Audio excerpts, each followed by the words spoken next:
Nowadays, electricity is an indispensable part of our daily lives, making the resilience of the power grid crucial.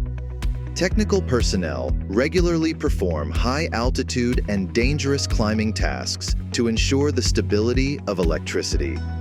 Remove the salt deposits on the insulators to prevent reduction on insulation properties and avoid the risk of power outages.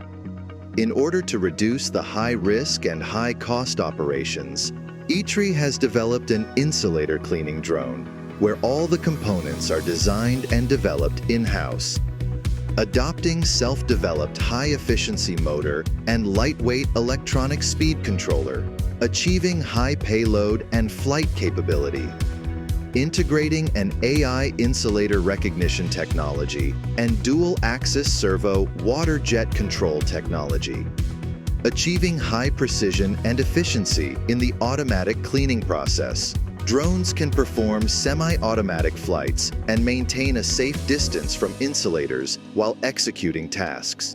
With an immersive mobile control cabin that simulates the future of remote control to perform tasks, allowing workers to operate from the ground, avoiding the risks of high-altitude tasks. In the future, drones will play the role of airborne heroes in power maintenance to strengthen the endurance of the power grid through human-machine collaboration.